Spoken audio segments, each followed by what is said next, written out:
नमस्कार, आप देख रहे हैं जनादेश। मैं हूं आपके साथ प्राची सिंह। स्वागत है आपका नाइट बुलेटिन में। तो चलिए खबर शुरू करने से पहले एक नजर आज की हेडलाइंस पर। हेडलाइन के प्रायोजक है सुशीला चैरिटेबल ट्रस्ट, जहां लोक हित और विकलांग लोगों की सहायता करना ही है कर्म, जिसका एक ही नारा जनहित में योगदान कराना।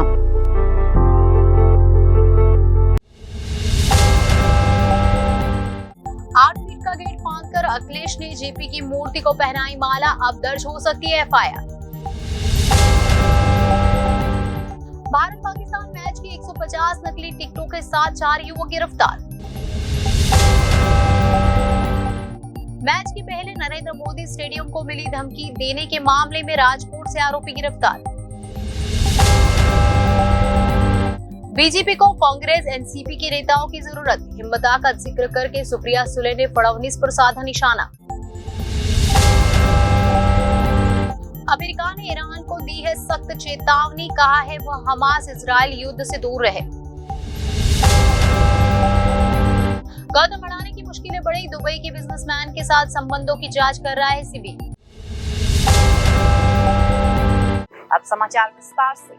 सपा मुखिया अखिलेश यादव गेट फांदकर जेपीएनआईसी के अंदर घुसे। जेपी की जयंती पर अखिलेश यादव गोमती नगर स्थित जेपीएनआईसी सेंटर पर माल्यार्पण के लिए जाना चाहते थे, लेकिन एलडीए ने उन्हें अनुमति नहीं दी थी। आज लोकनायक जयप्रकाश नारायण जी की जयंती के अवसर पर अखिलेश यादव को जेपी नारायण इंटरनेशनल सेंटर में माला अर्पण करना था। एलडीए ने इसकी अनुमति नहीं दी, गेट पर ताला जड़ दिया, लिहाजा अखिलेश यादव 8 फीट ऊंचा गेट फांदकर अंदर घुस गए।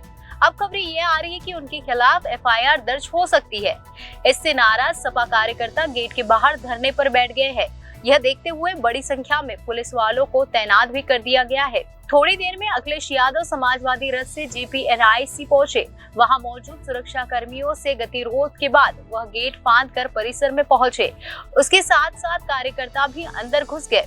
अखिलेश ने आवरण में ढकी जेपी की प्रतिमा का कपड़ा हटा दिया और फिर उसके गले में माला पहना दी। साथ में मौजूद कार्यकर्ताओं ने पुष्प वर्षा भी की। लेकिन अब इसके बाद चर्चा ये है कि बिना अनुमति जबरन परिसर में घुसकर प्रतिमा पर माला अर्पण करने के आरोप में अखिलेश पर केस दर्ज हो सकता है। अहमदाबाद में होने वाली भारत पाकिस्तान की मैच का जादू लोगों के सिर चढ़कर बोल रहा है। लोग किसी भी हाल में टिकट खरीदकर मैच देखना चाहते हैं। हालांकि टिकट पहले से ही बिक चुकी है और स्टेडियम में दर्शक क्षमता के टिकट बिक चुके हैं। जिन जिन साइट्स पर भारत पाकिस्तान मैच के टिकट बेचे जा रहे थे, उन साइट्स पर अब टिकट उपलब्ध नहीं के नोटिस नजर आ रहे हैं और ऐसे में टिकट खरीदने की इच्छा रखने वाले लोग इधर उधर प्रयास करते रहे हैं और कुछ लोग डुप्लीकेट टिकट बनाकर लोगों को लूटने का जुगाड़ में लगे हुए हैं। अहमदाबाद क्राइम ब्रांच ने 150 डुप्लीकेट टिकट के साथ 4 लोगों को गिरफ्तार भी किया है। यह चारों आरोपी अहमदाबाद के रहने वाले हैं। कंप्यूटर की मदद से इन्होंने डुप्लीकेट टिकट बनाया और सोशल मीडिया के माध्यम से टिकट बेच रहे थे ये लोग, जिसकी कीमत क्या है 20,000 रुपए तक। ये लोग 20,000 रुपए तक वसूल रहे थे। पुलिस ने पुख्ता सूचना के आधार पर अहमदाबाद के अलग अलग इलाकों से 4 लोगों को गिरफ्तार किया है। गिरफ्तार किए गए आरोपी खेमराज मीणा, राजवीर ठाकुर, धूमिल और जयमीन अब पुलिस की पकड़ में है। पुलिस ने उनके पास से duplicate ticket, printer, computer, hard disk समेत तमाम साधन सामग्री बरामद की है, जिस पर यह डुप्लीकेट टिकट बना रहे थे। अहमदाबाद क्राइम ब्रांच द्वारा 4 आरोपियों को डुप्लीकेट टिकट केस में पकड़ लिया गया हुआ है और 4 आरोपी जो है उसमें से जो मेन जयमीन प्रजापति है, जो मुख्य सूत्रधार है, उसने धूमिल, कुश मीना और राजवीर ठाकुर इनके साथ मिलकर एक डुप्लीकेट टिकट प्रिंट करवाई थी और उस 150 टिकट हमने पकड़ ली और जो 50 टिकट जो है उसने एक जो ग्राहक था उनको दे दिया था, वो भी क्राइम ब्रांच द्वारा कब्जे कर ली गई है और टोटल 200 टिकट जो है वो कब्जे की गई है और 50 टिकट जो बेची थी उसमें 3 लाख रुपए के आसपास जो है वो भी कब्जे कर लिए गए हैं। सर, खास तौर पे जो भी लोग टिकट खरीद चुके हैं उनको कैसे पता चलेगा कि कौन सी टिकट ओरिजिनल है, कौन सी डुप्लीकेट है? एक्चुअली जो ओरिजिनल टिकट्स है उसमें 4 सिक्योरिटी फीचर्स हैं जो बीसीसीआई द्वारा भी डिक्लेयर किए गए हुए हैं, सोशल मीडिया द्वारा भी बताए गए हुए हैं। जो ऊपर वाला हिस्सा है एक्चुअली पूरा पेपर जो है वो कलर्ड है। आप थोड़ा सा उसको फाड़ोगे तो आपको पता चल जाएगा कलर्ड पेपर्स है। दूसरा बारकोड, हर एक टिकट्स के लिए पर्सनलाइज्ड बारकोड है जो हर एक टिकट्स के साथ वेरी हो रहा है, अलग अलग है। तीसरा कि मैग्नीफाइंग ग्लास से आप जब देखोगे तब अलग से आपको दिखाई देगा कुछ छोटे छोटे वर्ड्स लिखे हुए हैं, लेकिन वो मैग्नीफाइंग ग्लास के द्वारा ही दिखाई जाता है। और जब ओरिजिनल टिकट्स की कोई जेरोक्स निकालेगा तो उसमें वॉइड करके प्रिंट होके आ जाएगा, मतलब किसी के इसमें वॉइड ऐसा प्रिंट होके आ गया वो भी डुप्लीकेट टिकट है। और watermark, multi coloured paper, barcode और मल्टी लेंस का जो लिखान है वो इसमें टिकट में है। ये चारों चीज़ें जिसमें मैच हो रही है वही ओरिजिनल टिकट है, बाकी इसके सिवाय वाले जो भी है वो डुप्लीकेट टिकट है। मैं अपील करता हूँ कि जिसके पास भी टिकट्स है वो प्लीज़ वेरीफाई करें। अगर ओरिजिनल टिकट्स उनके पास है तो ही वो ग्राउंड ऊपर आए, और जिनके पास डुप्लीकेट टिकट आ गए हैं वो प्लीज़ पुलिस का संपर्क करें और पुलिस को इन्फॉर्मेशन दें। अहमदाबाद के मोटेरा स्थित नरेंद्र मोदी स्टेडियम में भारत और पाकिस्तान के बीच क्रिकेट मैच से 2 दिन पहले बीसीसीआई की धमकी भरा ईमेल भेजा गया था, जिसमें अहमदाबाद क्राइम ब्रांच ने शहर के नरेंद्र मोदी स्टेडियम पर हमले की धमकी देने वाले ईमेल भेजने के आरोप में राजकोट से करण दरियाव नामक आरोपी को राजकोट से गिरफ्तार किया है। यह आरोपी राजकोट में अपने बहन बहनोई के साथ मजदूरी का काम करता था। पुलिस ने टेक्निकल सर्विलेंस के आधार पर इसके मेल को ट्रैक कर लिया और आरोपी को गिरफ्तार कर लिया है। आरोपी मध्य प्रदेश के धार जिले का रहने वाला है और इसका वह आपराधिक इतिहास रहा है। इस आरोपी के ऊपर मध्य प्रदेश के धार जिले के धामनोद में पहले से ही कई मामले दर्ज किए गए हैं। इसी आरोपी के मेल से धमकी भरे मेल भेजे गए थे। पुलिस ने फिलहाल आरोपी को गिरफ्तार कर पूछताछ शुरू कर दी है। गौरतलब है कि गुजरात पुलिस, एनएसजी, आरएएफ और होमगार्ड सहित विभिन्न एजेंसियों के 11,000 से अधिक पुलिस कर्मियों को 14 अक्टूबर को भारत पाकिस्तान क्रिकेट मैच के दौरान अहमदाबाद और नरेंद्र मोदी स्टेडियम में तैनात किया जाएगा। 9 तारीख को एक धमकी भरा ईमेल मिला था जिसके लिए अहमदाबाद क्राइम ब्रांच ने अपनी इन्वेस्टिगेशन शुरू करी थी। उस धमकी भरे ईमेल के अंदर जो स्टेडियम के लिए धमकी उन्होंने दी थी, जिसके लिए एक एफआईआर रजिस्टर करी, और जो आरोपी है करण दरियाव मावी, रहने वाला राजकोट जिला और मूल वतन जिला धार मध्य प्रदेश, इसकी क्राइम ब्रांच के द्वारा धरपकड़ करने में आई है। ये इसका एक गुनाहित इतिहास है। इसके विरुद्ध में फरियाद दाखिल हुई थी, बाद में ये जेल में भी रह चुका है और यहाँ पर वो एक मजदूरी का काम करता है और उसने अपने मोबाइल फ़ोन से अपने ईमेल आईडी से धमकी भरा ईमेल करा था, जिसको क्राइम ब्रांच की टीमों ने ट्रेस करके इसको अरेस्ट किया है और अभी आगे की इन्वेस्टिगेशन चालू है। राष्ट्रवादी कांग्रेस पार्टी का विवाद बढ़ने के बाद बारामती से सांसद सुप्रिया सुले यशवंत राव चौहान सेंटर में आक्रामक अंदाज में दिखी।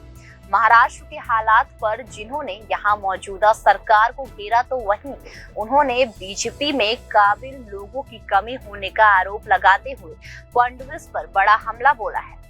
राष्ट्रवादी कांग्रेस पार्टी यानी एनसीपी की नेता और सांसद सुप्रिया सुले ने महाराष्ट्र के उप मुख्यमंत्री और बीजेपी नेता देवेंद्र फडणवीस पर बड़ा हमला बोला है। मुंबई के यशवंतराव चौहान सेंटर में आयोजित एक कार्यक्रम में सुप्रिया सुले ने पार्टी नेताओं से कहा कि अगला 1 साल काफी अहम होगा। महाराष्ट्र और पार्टी के लिए आगे के रास्ते पर चर्चा करने के लिए ये साल है। सुप्रिया सुले ने इसके बाद महाराष्ट्र की मौजूदा सरकार पर जमकर हमला बोला है और कहा है कि पहले महाराष्ट्र के मुख्यमंत्री बड़े फैसलों के लिए दिल्ली जाते थे, लेकिन हमारे मुख्यमंत्री अब संरक्षण मंत्री के पास चर्चा करने जाते हैं। यह वाकई में दुखद है। राज्य के अस्पतालों में मौतों के साथ दूसरी स्थितियों पर बोलते हुए सुप्रिया सुले ने कहा कि आज नागपुर क्राइम कैपिटल बन गया है। सुप्रिया सुले ने नागपुर में अपराध की घटनाओं को लेकर सीधे देवेंद्र फडणवीस पर निशाना साधा।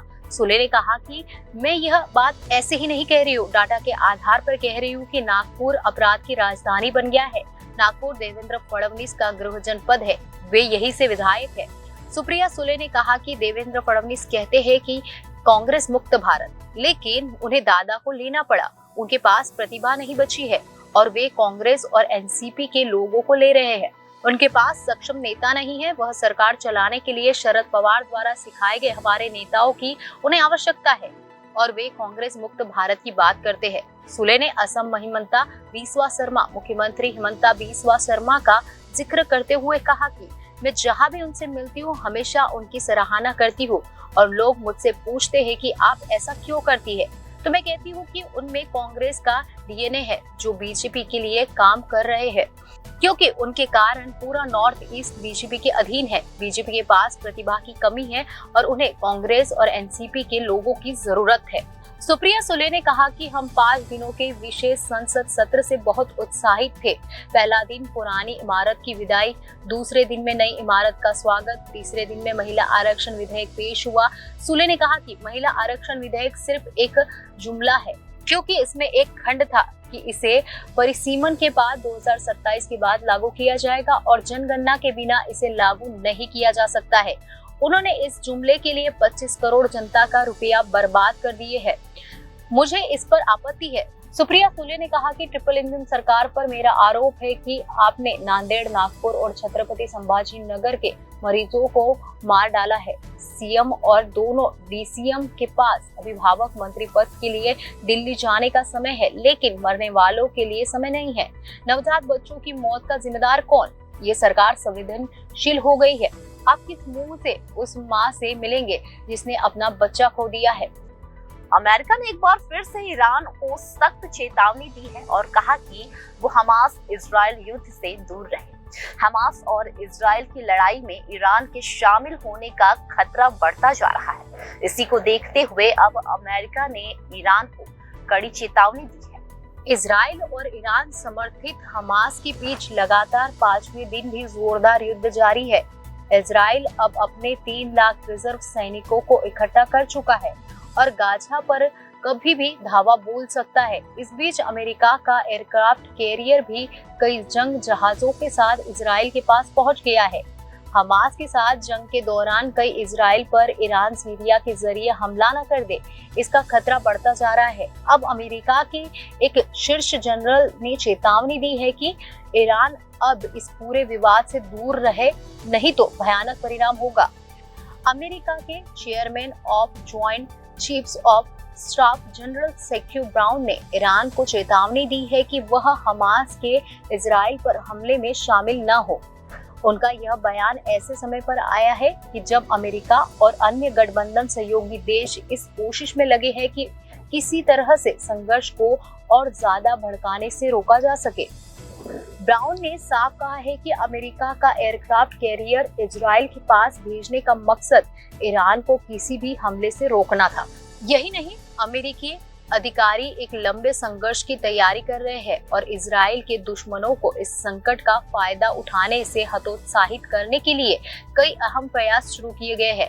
ब्राउन ने कहा कि हमारी सेना की तैनाती का मकसद न केवल इजराइल को मदद देना है, बल्कि किसी और पक्ष को हमास को समर्थन देने से रोकना है। उन्होंने कहा कि हम एक सख्त संदेश भेजना चाहते हैं। हम नहीं चाहते हैं कि यह और ज्यादा फैले और ईरान के लिए यह संदेश साफ और जोरदार है। अमेरिकी अधिकारियों का कहना है कि उन्हें इसकी जानकारी नहीं है कि ईरान हमास के हमले में शामिल था या नहीं। हालांकि अमेरिका ने यह कहा कि ईरान ही हमास का मुख्य समर्थक है और उसी ने हथियार तथा ट्रेनिंग दी है। उन्होंने चिंता जताई कि ईरान समर्थित लेबानी उग्रवादी गुट हिजबुल्लाह इस युद्ध को और ज्यादा भड़का सकता है। अमेरिका ने ईरान की भूमिका का पता लगाने के लिए युद्ध स्तर पर जांच शुरू कर दी है। सोमवार को इजराइल हेलीकॉप्टरों ने हिजबुल्लाह को निशाना बनाया था। अमेरिकी सेना ने इजराइल के साथ मिलकर बंधकों को रिहा कराने के लिए संयुक्त रूप से तैयारियां शुरू कर दी है। अडानी ग्रुप के चेयरमैन और देश के दूसरे सबसे बड़े रईस गौतम अडानी की मुश्किलें बढ़ सकती है। रिपोर्ट्स के मुताबिक market regulator SEBI Adani group और Gulf Asia trade and investment fund के संबंधों की जांच कर रहा है। इस फंड का गठन ब्रिटिश वर्जिन आइलैंड्स में किया गया है और उसका मालिकाना हक दुबई के बिजनेसमैन नासिर अली शबन अहली के पास है। सेबी इस बात की जांच कर रही है कि क्या इस मामले में शेयर ओनरशिप से जुड़े नियमों के उल्लंघन हुए हैं। रिपोर्ट में 2 सूत्रों के हवाले से यह दावा किया गया है कि organised crime and corruption reporting project यानी OCCRP ने हाल ही में एक रिपोर्ट में दावा किया था कि इस फंड ने अडानी ग्रुप की कई लिस्टेड कंपनियों में निवेश किया है। अमेरिका की short selling firm Hindenburg research ने 24 जनवरी को अडानी ग्रुप के बारे में एक रिपोर्ट जारी की थी। इसमें अडानी ग्रुप पर शेयरों की कीमत में हेरफेर करने के आरोप लगाए गए थे। साथ ही दावा किया गया था कि कई संदिग्ध विदेशी शेल कंपनियां की अडानी ग्रुप में हिस्सेदारी है। हालांकि ग्रुप ने इन आरोपों का खंडन किया था। सेबी इस मामले की जांच कर रहा है। गल्फ एशिया फंड के साथ अडानी ग्रुप के संबंधों की जांच भी इसका हिस्सा है। सूत्रों के मुताबिक सेबी के जांचकर्ताओं के सामने एक बड़ा सवाल है कि क्या गल्फ एशिया और अडानी ग्रुप के अहम शेयर होल्डर्स के बीच सांठगांठ थी। इस बारे में अडानी ग्रुप ने कोई टिप्पणी नहीं की है। सेबी और गल्फ एशिया ने भी कोई कमेंट नहीं दिया है। फिलहाल खबरों में सिर्फ इतना ही। आगे खबरों में बने रहने के लिए देखते रहिए जनादेश।